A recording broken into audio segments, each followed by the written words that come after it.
हम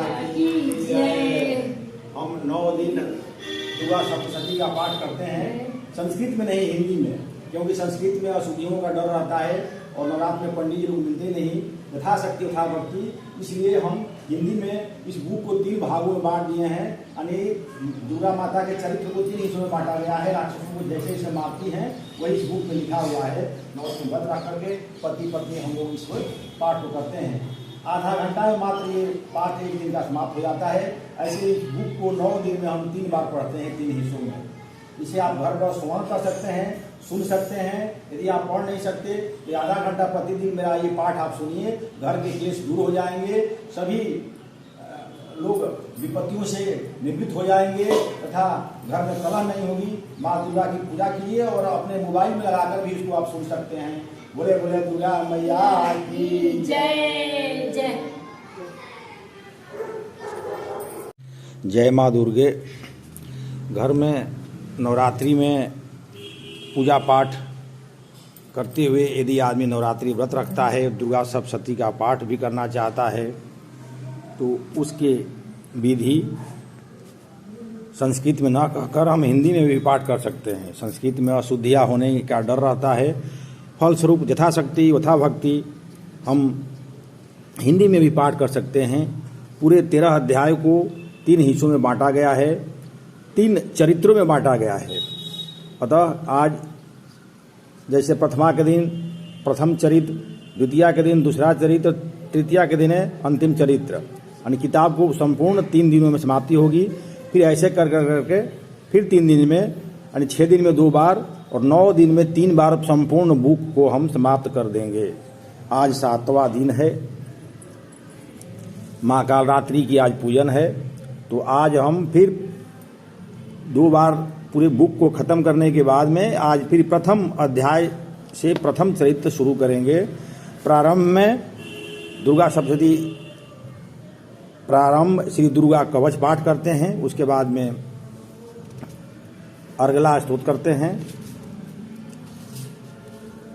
इसके बाद में दुर्गा कवच करते हैं, तत्पश्चात पाठ आरंभ होती है। श्री दुर्गा सप्तशती प्रारंभ। देखिए मैं मूर्ति भी रखा हूँ और 9 देवियों का फोटो भी रखा हूँ। प्रतिदिन मैं स्वयं पाठ करता हूँ, इसलिए कि पंडित जी भी नवरात्रि में मिलना आसान नहीं होता है। यथाशक्ति यथा भक्ति, अपनी भक्ति के अनुसार हम इसको प्रारंभ करते हैं। श्री दुर्गा कवच चंडी पाठ।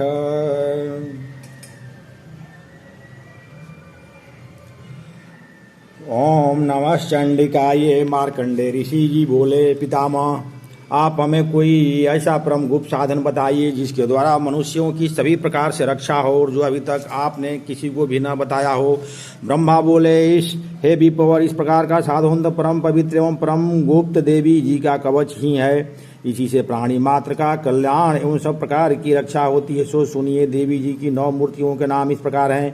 पहली शैलपुत्री, दूसरी ब्रह्मचारिणी, तीसरी चंद्रगांडा, चौथी कुष्मांडा, 5वीं स्कंद माता, 6ठी कात्यायनी, 7वीं कालरात्रि, 8वीं महागौरी और 9वीं सिद्धरात्रि है।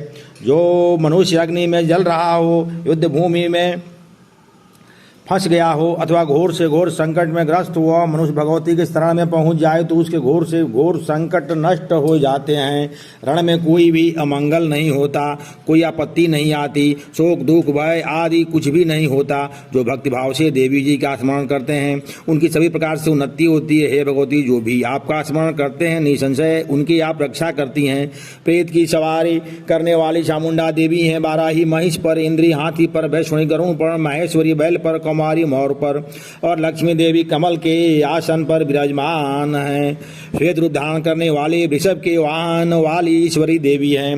हंस पर चढ़ी हुई सभी आभूषणों से विभूषित ब्राह्मी देवी है। इस प्रकार अनेक प्रकार के रत्नों के विभूषित सभी योग शक्तियों से संयुक्त ये सब माताएं हैं। सभी देवियां क्रोध युक्त रथों पर सवार होकर दर्शन देती हैं। ये शंख चक्र गदा शक्ति हल मुसल खेटक तोमर परशु पाश कंत त्रिशूल उत्तम सार्ग धनुष इत्यादि अस्त्र दैत्यों के शरीर नाश के लिए, भक्तों को अभय देने के लिए, देवताओं के लिए धारण करती हैं। हेमा रौद्र हेमा घोर प्रकार पराक्रम वाली, महाबल महाउत्साह वाली, घुर से घुर भय को विनाश कर देने वाली देवी जी आपको नमस्कार हो। हे देवी, आपके दर्शन कठिन है, शत्रुओं के भय को बढ़ाने वाली देवी जी मेरी रक्षा कीजिए। पूर्व दिशा में मेरी इंद्र देवी रक्षा करें। अग्निकुंड में अग्नि देवता, दक्षिण में वराही, नेत्र कुंड में खरधारणी, पश्चिम में वारुणी, वायुकुंड में मृगवाहिनी, उत्तर में कुमारी, ईशान कुंड में शूलधारणी, ऊपर ब्राह्मणी और नीचे बैठ हुई देवी रक्षा करें। इस प्रकार सौ वाहिनी चामुंडा देवी दसों दिशाओं में मेरी रक्षा करें। जया मेरे आगे की, विजय मेरे पीछे की, बाईं ओर आजिदा, दाईं ओर अपराजिता रक्षा करें। उदितनी मेरे शिखा की, उमा मेरे मस्तक पर विराजमान, मस्तक की मालाधारी भवों की, अशोषणी भवों के मध्य में, त्रिनेत्रा नासिकाओं की, जमघंटा देवी नेत्रों के मध्य में, शांकनी कानों की, द्वारवासिनी कपालों की, कालिका कानों की, मूल देश की शंकरी मेरी रक्षा करें। नासिका का सुगंधा, ऊपर होठों की चर्चिका, नीचे की होठों की अमृत कला एवं जिह्वा की सरस्वती रक्षा करें। दांतों को कुमारी, कंठ की चंडिका, गले के चित्रघंटा, तालु प्रदेश की महामाया रक्षा करें। जम्बू की कमाक्षी, वाणी की सर्वमांगला, विवाह की भद्रकाली, पृष्ठ अस्थियों के धनुधा रक्षा करें। कंठ की बाहरी भाग के नीलग्रीवा, कंठ नलिका के नलकुबरी, दोनों कंधों में खांगनगर, भुजाओं को वैध धारण रक्षा करें। दोनों हाथों की दांडनी, अंगुलियों की अंबिका, नाखूनों की सुलेश्वरी, कुक्षी की कुलेश्वरी रक्षा करें। स्तनों की महादेवी, मन की शोक विनाशिनी, हृदय की ललिता देवी, उदर की शूलधारिणी रक्षा करें। नाभि की कामनी, गुप्त इंद्रियों के गुहेश्वरी, लिंग की पुत कामनी, उदा की महिषावाहिनी रक्षा करें। कटी की भगवती, घुटनों के बिंदवासिनी, जंघाओं की महावेली देवी रक्षा करें। गुल्फों के नरासिंगी, पांव के तलुओं के तेजी, अंगुलियों के श्रीदेवी और तलुओं की तलवासिनी रक्षा करें। नाखूनों की दृष्टा कराली, केशों की ऊर्ध्वकेशनी, रोम छिद्रों की कौवैरी और त्वचा की बागेश्वरी रक्षा करें।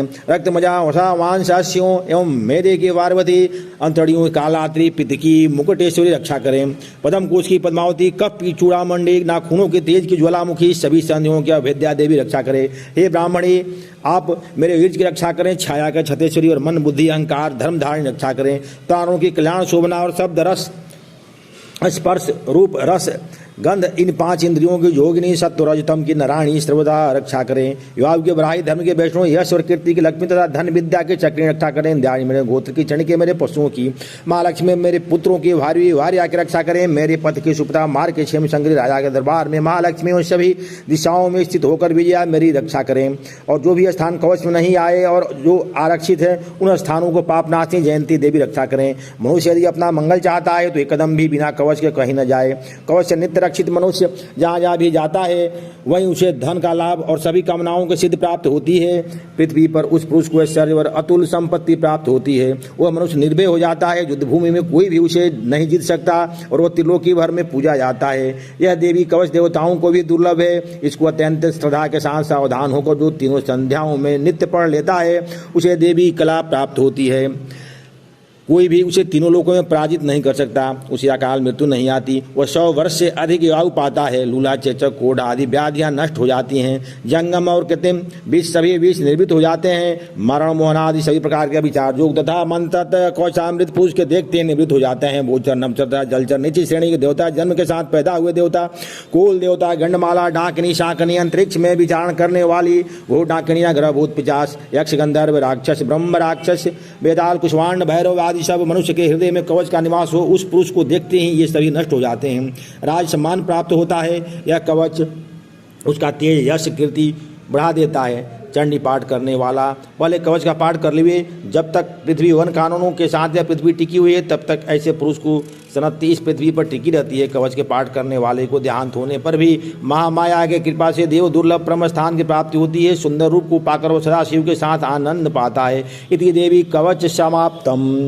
श्री अर्गला स्तोत्र प्रारंभ। श्री मार्कंडेय ऋषि जी बोले, जयंती मंगला काली भद्रकाली कपालिनी दुर्गा शिवा धात्री सुवाय आदि देवियों को नमस्कार हो। चामुंडे देवी समस्त प्राणियों को दुख निवारण करने वाली आपकी जय हो। सर्वव्यापक देवी कालरात्रि आपकी जय हो। मधु तथा कैटभ दैत्यों को दलन करने वाली ब्रह्मा जी को वर देने वाली आपको नमस्कार हो। हे देवी, आप मुझे सुंदर रूप, जय जस दो तथा काम करो आदि शत्रुओं का नाश करो। महिषासुर का नाश करने वाली भक्तों को सुखदाता देवी जी नमस्कार हो। मुझे रूप दो, जय दो, जस दो, शत्रुओं का नाश करो। रक्त बीज को वध करने वाली देवी और चंडमुंड असुरों का विनाश करने वाली देवी माता मुझे सुंदर रूप, जय जस दो, शत्रुओं का वध करो। हे शुम्न शुम्भ धूम्राक्ष नामी दैत्यों का मद मर्दन करने वाले मुझे रूप दो, जय दो, शत्रुओं का नाश करो। आपका रूप और चरित्र अचिंतनीय है। सभी शत्रुओं को आप विनाश करने वाली है। मुझे रूप दो, जय जो शत्रुओं का संहार करो। हे पापनाश चंड के सर्वथा भक्ति पूर्वक आपके चरणों में मस्तक झुकाते हैं। उन्हें रूप दो, जय दो, जस दो, शत्रुओं का नाश करो। हे सभी व्याधियों को नाश करने वाली चंडिके, जो आपकी भक्ति पूर्वक की स्तुति करते हैं, उन्हें रूप दो, जय दो, शत्रुओं का नाश करो। हे चंडिके, जो निरंतर आपकी भक्ति अर्चना करते हैं, उन्हें रूप दो, जय दो, यश दो, शत्रुओं का नाश करो। हे देवी, आप तो मुझे सौभाग्य, आरोग्य और परम सुख दो। रूप दो, जय दो, यश दो, शत्रुओं का विध्वंस करो। मेरे शत्रुओं का नाश करके मुझ में बल बढ़ा दो। रूप दो, जय दो, शत्रुओं का नाश करो। हे देवी, मेरा कल्याण कीजिए और उत्तम धन संपत्ति दीजिए। रूप दो, जय दो, यश दो, शत्रुओं का नाश करो। हे माता, आपके चरणों पर देवता और दैत्य दोनों ही मुकुटों के मणियाँ खींचते रहते हैं। कृपा कीजिए, मुझे रूप दो, जय दो, यश दो, शत्रुओं का नाश करो। हे मातेश्वरी, अपने भक्तों के विद्यमान यशवान अक्षमान करो। रूप दो, जय दो, जय दो, शत्रुओं का नाश करो। बड़े बड़े अभिमानी दैत्यों के अभिमान चूर्ण करने वाली चंडिके, मैं आपको प्रणाम करता हूँ। मुझे रूप दो, जय दो, बैरियों का नाश करो। हे चार भुजाओं वाली माता चतुर्मुख ब्रह्मा जी, आपकी स्तुति करते हैं। हे परमेश्वरी, रूप दो, जय दो, बैरियों का विध्वंस करो। हे मातेश्वरी, विष्णु भगवान आपकी निरंतर भक्ति पूर्वक की स्तुति करते हैं। मुझे यश दो, जय दो, बैरियों का विध्वंस करो। श्री पार्वती के पति महादेव जी से स्तुति है। परमेश्वरी, रूप दो, जय दो, जय दो, शत्रुओं का नाश करो। इंद्रदेव से पूजित हे परमेश्वरी, रूप दो, जय दो, यश दो, बैरियों का नाश करो। हे देवी जी, आप तो कठोर भोज दंड रखने वाले दैत्यों का गमन नाश कर देती हो। आप ही रूप दो, बैरियों का नाश करो। हे अंबिके, आप अपने भक्तों के लिए अपार आनंद की विधि करती हैं। मुझे रूप दो, जय दो, बैरियों का नाश करो। हे मातेश्वरी जी, आप मुझे वह पत्नी प्रदान करें जो मेरी इच्छाओं के अनुकूल हो और इस भयानक संसार रूपी समुद्र में मुझे तारने वाली हो। उत्तम कुल में उत्पन्न हो। जो पुरुष इस स्तोत्र का पाठ करके ही महास्त्रोत कीलक का पाठ करता है, वह सप्तशती के पाठ जप से मिलने वाले एवं श्रेष्ठ संपदा के फल को प्राप्त कर लेता है। अथ कीलक स्त्रोत। श्री मार्कंडे ऋषि जी बोले, मैं उन भगवान सदाशिव को नमस्कार करता हूँ जिनके 3 दिव्य नेत्र हैं, जिसका शरीर शुद्ध ज्ञान स्वरूप है, जो मुक्त प्राप्ति के कारण है। अर्धचंद्रा, जिनके मस्तक पर शोभायमान है। मंत्रों के साप एवं उत्कीलन आदि को समझकर पाठ करने वाला पुरुष मोक्ष पा लेता है। अतः इसका ज्ञान होना आवश्यक है।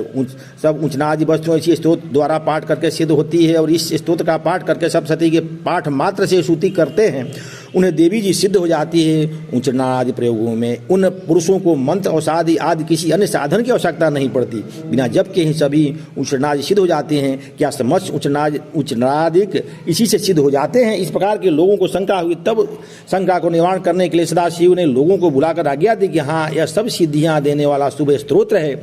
इस चंडिका स्तोत्र के भगवान सदाशिव ने गुप्त कर दिया। इस स्तोत्र के पाठ द्वारा प्राप्त होने वाला पुण्य कभी समाप्त नहीं होता।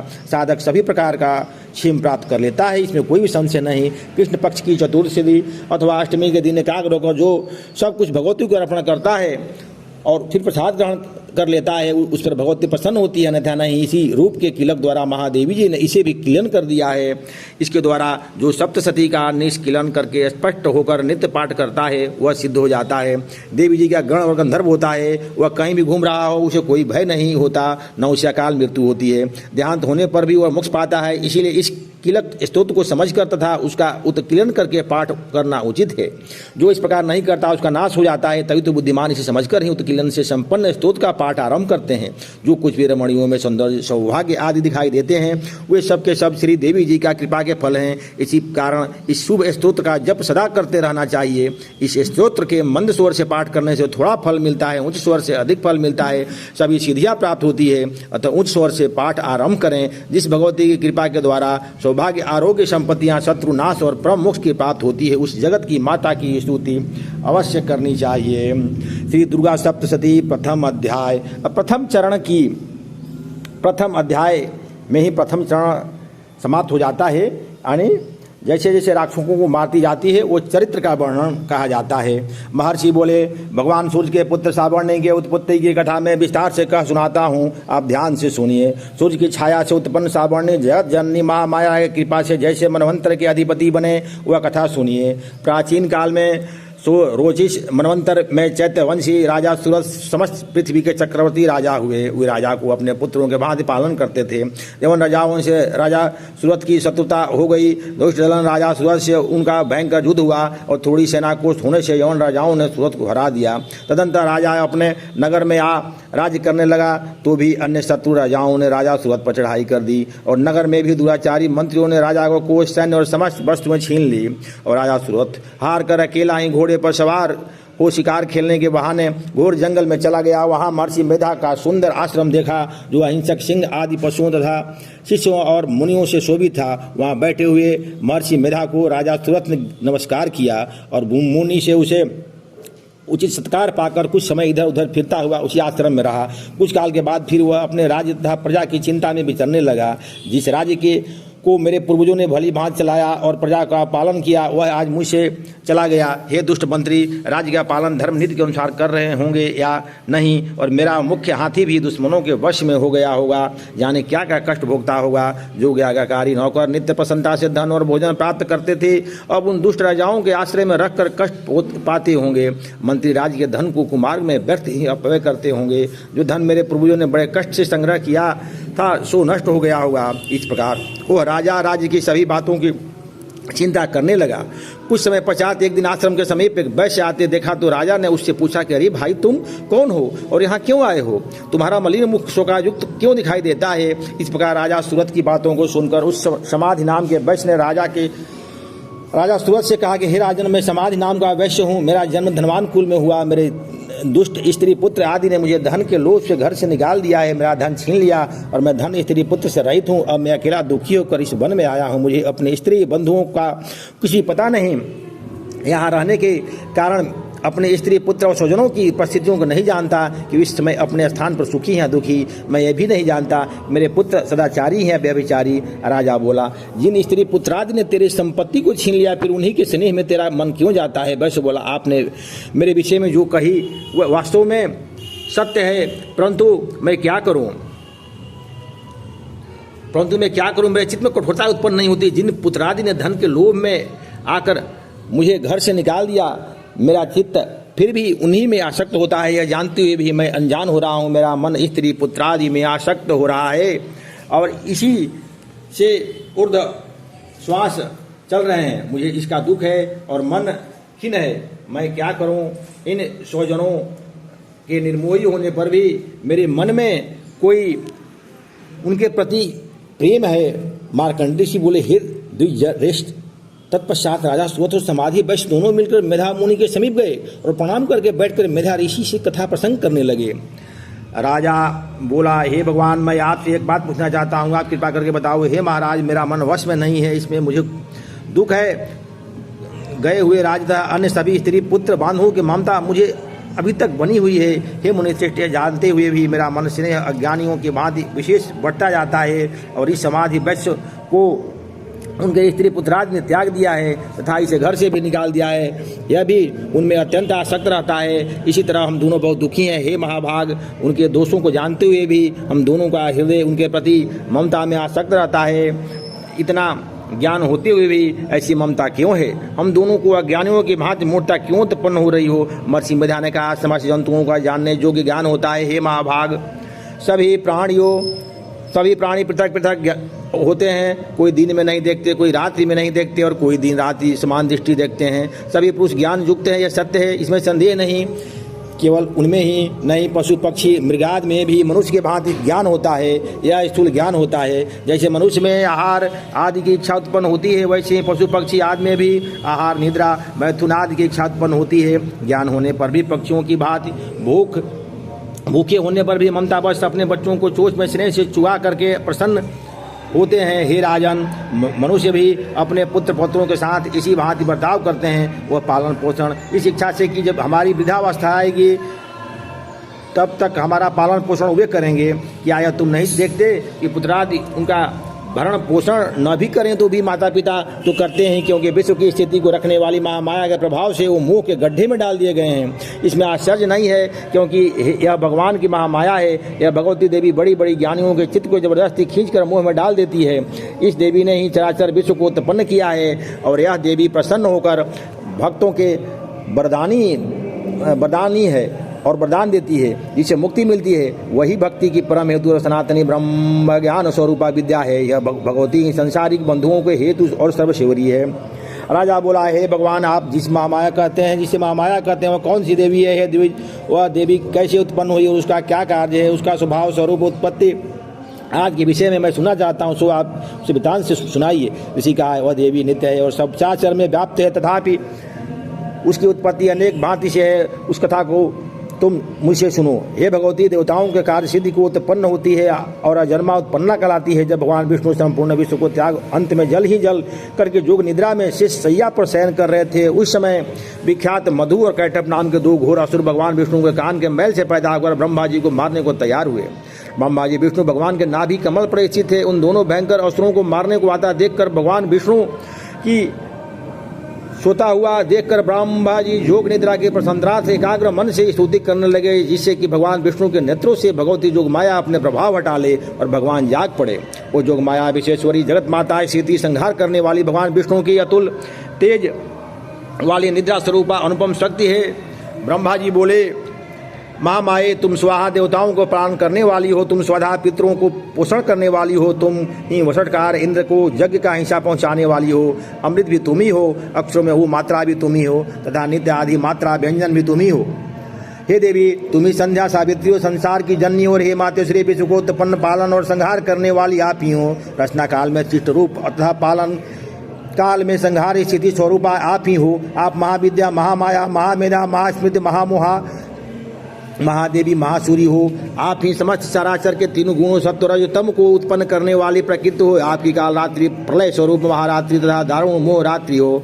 आप ही ईश्वरी और बुद्धि की बोध स्वरूपा हो। लज्जा, पुष्टि, तुष्टि, शांति, क्षमता आप ही हो। और हे मातेश्वरी, आप खड्ग, शूल, घोर, गदा, चक्र, शंख, धनुष, बाण, भूषणी, प्रगी आदि अस्त्रों का धारण करने वाली हो। हे देवी, आप ही समिता हो तथा संसार में आप ही अति सुंदर हो, परम और अपरों में श्रेष्ठ आप ही परमेश्वरी हो। हे अखिलात गणित में सत्य और असत्य को जो कुछ है उन सब की शक्ति आप ही हो। मैं आपकी कैसे प्रार्थना करूं, जो इस विश्व की रचना, पालन और संहार करते हैं। उन भगवान शिव को आपने अपने निद्रा के वश में कर लिया है, फिर भला बताइए और कौन आपकी प्रार्थना करने में समर्थ है, जबकि आपने भगवान विष्णु, ईशान, शंकर तथा मुझसे यह शरीर ग्रहण कर लिया है। आप तो अपने प्रभाव से स्वयं प्रशंसित हो। मधु और कैटभ नाम के इन महादुष्टों को आप मोह लीजिए और विश्वपति भगवान अच्युत हो जाइए। इन दोनों मास्टरों को संहार करने के लिए भगवान को वो दे दीजिए। ऋषि बोले, इस प्रकार जब ब्रह्मा जी ने मधु और कैटभ असुरों के संहार के तथा भगवान विष्णु को जगाने के लिए तामसी देवी की प्रार्थना की, तो उसी समय भगवान विष्णु के नयन, मुख, नाक, भुजा, हृदय और वक्षस्थल से निकलकर अव्यक्त योग माया उपस्थित हो गई और योग निद्रा से भगवान जनार्दन जाग पड़े। तदंतर भगवान विष्णु ने उन प्राकरणीय वीर्यवान मधु और कैटभ असुरों को देखा। ब्रह्मा जी को खाने के लिए जिनकी आंखें लाल हो रही थी, तब भगवान विष्णु ने शेष सैया से उठ उन असुरों से 5000 वर्ष तक बाहु युद्ध किया। अति बलशाली महाउन्मत्त दोनों असुरों को महामाया ने मोहित कर रखा था। अतः दुष्टों ने भगवान से कहा कि आप हमसे वरदान मांगो। भगवान ने कहा, यदि तुम मुझ पर प्रसन्न हो तो मेरे हाथ से तुम्हारी मृत्यु हो, मैं तो केवल यही वरदान चाहता हूँ। ऋषि ने कहा। इस बात जब भगवान ने उनसे यह वरदान ले लिया तो भगवान से कहने लगे कि हमें सर्वत्र जल ही जल दिखाई देता है, सर्वत्र जल ही जल दिखाई देता है, इसलिए हे भगवान हमारा वध उस स्थान पर कीजिए जहाँ पृथ्वी पर पानी न हो। ऋषि मेधा ने कहा। तब भगवान विष्णु ने शंख, चक्र, गदा धारण किए और उनसे तथास्तु कह दोनों को सिर अपने जंघों पर रखकर चक्र से काट दिए। इस प्रकार यह महामाया देवी जी ब्रह्मा जी की प्रार्थना करने पर स्वयं उत्पन्न हुई है। हे राजन, अब मैं उसके प्रभाव को बताता हूँ, आप ध्यान से सुनो। इसके बाद में दूसरा चरित्र प्रारंभ होता है, यानी दूसरे दिन उस चरित्र को पढ़ा जाएगा। तत्पश्चात यहाँ प्रथम दिन का पाठ सप्तशती का समाप्त है। इसके बाद में मैं अपने आप एक अर्थ तंत्रोक्त देवी सूक्तम पढ़ता हूँ। संस्कृत में है, कोई पढ़ सकता है पढ़े भी, नहीं पढ़ सकता है तो पाठ वहीं समाप्त है। उसके बाद में क्षमा याचना करके और आरती की जा सकती है। मैं पहले अर्थ तंत्रोक्तम देवी सूक्तम पढ़ता हूँ, उसके बाद में क्षमा याचना पढ़ता हूँ, उसके बाद में आरती करता हूँ। नमो देव्यै महादेव्यै शिवाय सत्यम नमः। नमः प्रकृतै भद्राय नित्याय प्रणतां स्मतां। रौद्रै नमो नित्याय गौरी धात्राय नमो नमः। ज्योतिषत्राय चंद्ररूपणाय सुखाय सत्यम नमः। कल्याणाय प्रणतां वृद्धाय सिद्धाय कुर्मो नमः नमः। नेत्राय भूताय लक्ष्मी शर्वाय ते नमो नमः। दुर्गाय दुर्गा प्रणाय शराय सर्वकरणाय खत्याय तथैव कृष्णाय धूम्राय सत्यम नमः। अतिशम अतिरौद्राय नतास्मतै नमो नमः। नमो जगतधिष्ठाय दिव्यै कीर्त्यै नमो नमः। या देवी सर्वभूतेषु विष्णुमयादिति शब्दिता नमस्तस्यै नमस्तस्यै नमस्तस्यै नमो नमः। या देवी सर्वभूतेषु चेतनमधिपत्यते नमस्तस्यै नमस्तस्यै नमस्तस्यै नमो नमो। या देवी सर्वभूतेषु बुद्धिरूपेण संस्थिता नमस्तस्यै नमस्तस्यै नमस्तस्यै नमो नमो। या देवी सर्वभूतेषु नित्राणरूपेण संस्थिता नमस्तस्यै नमस्तस्यै नमस्तस्यै नमो नमो। या देवी सर्वभूतेषु क्षुधारूपेण संस्थिता नमस्तस्यै नमस्तस्यै नमस्तस्यै नमो नमो। या देवी सर्वभूतेषु इच्छारूपेण संस्थिता नमस्तस्यै नमस्तस्यै नमस्तस्यै नमो नमो। या देवी सर्वभूतेषु शक्तिरूपेण संस्थिता नमस्तस्यै नमस्तस्यै नमस्तस्यै नमो नमो। या देवी सर्वभूतेषु तिसृणरूपेण संस्थिता नमस्तस्यै नमस्तस्यै नमस्तस्यै नमो नमः। या देवी सर्वभूतेषु शान्तिरूपेण संस्थिता नमस्तस्यै नमस्तस्यै नमस्तस्यै नमो नमो। या देवी सर्वभूतेषु यातरूपेण संस्थिता नमस्तस्यै नमस्तस्यै नमस्तस्यै नमो नमो। या देवी सर्वभूतेषु लज्जारूपेण संस्थिता नमस्तस्यै नमस्तस्यै नमस्तस्यै नमो नमो। या देवी सर्वभूतेषु शान्तिरूपेण संस्थिता नमस्तस्यै नमस्तस्यै नमस्तस्यै नमो नमो। या देवी सर्वभूतेषु स्थाणुरूपेण संस्थिता नमस्तस्यै नमस्तस्यै नमो नमो। या देवी सर्वभूतेषु कान्तरूपेण संस्थिता नमस्तस्यै नमस्तस्यै नमो नमो। या देवी सर्वभूतेषु लक्ष्मीरूपेण संस्थिता नमस्तस्यै नमस्तस्यै नमस्तस्यै नमो नमो। या देवी सर्वभूतेषु विद्युरूपेण संस्थिता नमस्तस्यै नमस्तस्यै नमस्तस्यै नमो नमो। या देवी सर्वभूतेषु स्मृतिरूपेण संस्थिता नमस्तस्यै नमस्तस्यै नमो नमः। या देवी सर्वभूतेषु दयारूपेण संस्थिता नमस्तस्यै नमस्तस्यै नमो नमो। या देवी सर्वभूतेषु तुष्टिरूपेण संस्थिता नमस्तस्यै नमस्तस्यै नमो नमो। या देवी सर्वभूतेषु मातृरूपेण संस्थिता नमस्तस्यै नमस्तस्यै नमो नमो।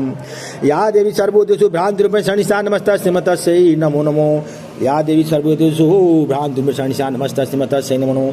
इंद्रियाणाम् अधिशास्त्री भूतानां चाखिलेषु या भूतेषु सत्तं तस्मै व्याप्ते देव्यै नमो नमः। चिद्रूपेण या कृतं वेदव्याप्यं स्थिता जगतः नमस्तस्यै नमस्तस्यै नमस्तस्यै नमो नमो। उस्तुता सुरै पूर्वभीष्ट संश्रया तथा सुरेन्द्राधीन सेविता करोतु साना हो शुभहितेश्वरी शुभानि भद्राणि हन्तु बन्धु चापदः।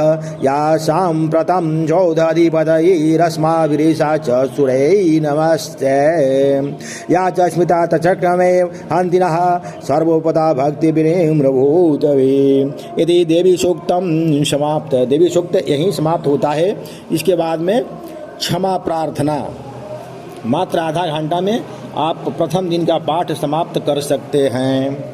तो देखिए अब मैं क्षमा प्रार्थना हाथों में फूल लेकर के और कर रहा हूँ।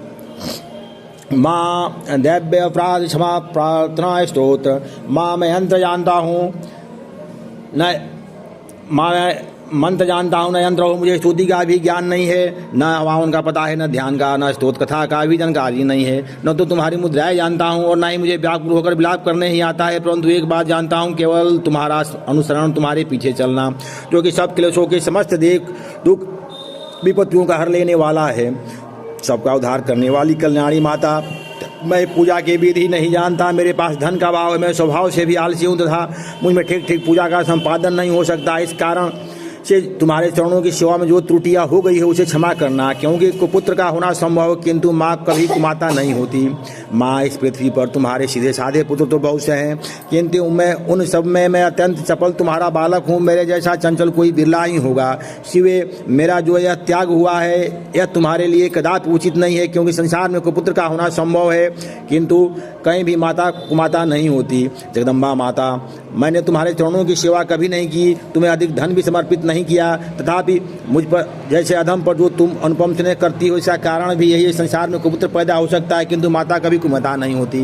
गणेश जी को जन्म देने वाली माता पार्वती अन्य देवताओं को आराधना करते समय मुझे नाना प्रकार की सेवाओं में व्यस्त रहना पड़ता था, इसलिए 85 वर्ष से अधिक अवस्था जानने पर मैंने तुम्हारी अन्य देवताओं को भी छोड़ दिया है आराधना करना। अब उनकी सेवा पूजा मुझसे न हो पाती, अतः इनमें कुछ भी सहायता मिलने की आशा नहीं है। इस समय यदि तुम्हारी कृपा नहीं होगी, मैं अवलंब रहित होकर किसके शरण में जाऊंगा। माता पढ़ना तुम्हारे मंत्र का एक अक्षर भी कान में पड़ जाए तो उसका यह फल होता है कि मूर्ख चंडाल भी मधुपाक की समान मधुर वाणी का उच्चारण करने वाला उत्तम वक्ता हो जाता है। दीन मनुष्य भी करोड़ों स्वर्ण मुद्राओं से संपन्न हो चिरकाल तक निर्भय विहार करता रहता है। जब मंत्र के एक अक्षर के श्रवण का ऐसा फल है, जो लोग विधि पूर्वक जप में लगे रहते हैं, उनके जप से प्राप्त होने वाला उत्तम फल कैसा होगा। इसको कौन मनुष्य जान सकता है। भवानी जो अपने अंगों में चिता का राख व भूत लपेटे रहते हैं, जिनका विष भोजन है, जो कि दिगंबरधारी नग्न रहने वाले हैं, मस्तक पर जटा, कंठ में नगराज वासुकी को आहार के रूप में धारण करते हैं तथा इसके हाथ में कपास भिक्षा पात्र शोभा पाता है। ऐसे भूतनाथ पशुपति भी एकमात्र जगदीश के पदवी धारण करते हैं। इनका भी कारण क्या है, यह मत उन्हें कैसे मिला? यह केवल तुम्हारी पहाड़ी ग्रहण का ही फल है। तुम्हारे साथ विवाह होने से उनका महत्व बढ़ गया। मुख में चंद्रमा को शोभा प्राप्त करने वाली माँ, मुझे मोक्ष की इच्छा नहीं है, संसार के वैभव के भी अभिलाषा नहीं है, न विज्ञान की अपेक्षा है, न सुख की आकांक्षा है। तुमसे मेरी वैभव की भी अभिलाषा नहीं है, न विज्ञान की अपेक्षा है, न सुख की आकांक्षा। तुमसे मेरी याचना है कि मेरा जन्म उड़ानी उद्राणी शिव भवानी नामों का जप करते हुए बीते। माँ श्यामा नाना प्रकार की पूजन सामग्रियों से कभी भी विधि पूर्वक तुम्हारी आराधना मुझसे न हो सकी तथा कठोर भाव का चिंतन करने वाली मेरी वाणी ने कौन सा अपराध न किया हो, फिर भी तुम स्वयं ही प्रयत्न करके मुझे अनाथ पर किंचित कृपा दृष्टि रखती हो। माँ, यह तुम्हारे ही योग्य है। तुम्हारी जैसी दयामयी माता ही मेरे जैसे कुपुत्र को भी आश्रय दे सकती है। माता दुर्गा करुणा सिंधु महेश्वरी, मैं विपत्तियों में फंसकर आज जो तुम्हारा स्मरण करता हूँ पहले कभी नहीं करता। इससे मेरी सठता न मान लेना, क्योंकि भूख प्यास से पीड़ित बालक माता का ही स्मरण करते हैं। जगदम्बा, मुझ पर जो तुम्हारी पूर्ण कृपा बनी हुई है, इसमें आश्चर्य की कौन सी बात है? पुत्र अपराध क्यों न करता हो, फिर भी माता उसकी उपेक्षा नहीं करती। महादेवी, मेरे समान कोई पातक नहीं और तुम्हारे समान दूसरा कोई पाप हारिणी नहीं। जो भी उचित जान पड़े वह करो। बोलो बोलो दुर्गा मैया की जय। अब इसके बाद प्रथम चरित्र समाप्त, क्षमा याचना भी हो गई। अब हम आरती करें। सर्वप्रथम गणेश जी की आरती और उसके बाद में जय अम्बे मैया जय गौरी वाला आरती हम कर सकते हैं। बोलिए बोलिए दुर्गा मैया की जय। पति पत्नी हम दोनों 9 दिन व्रत करते हैं तथा अपने से ही पाठ करते हैं, यथाशक्ति यथा भक्ति। जय माँ देवी। ऐसे सभी लोग कर सकते हैं, इसलिए मैं यह आज वीडियो बना रहा हूँ। बोला बोला दुर्गा मैया की जय।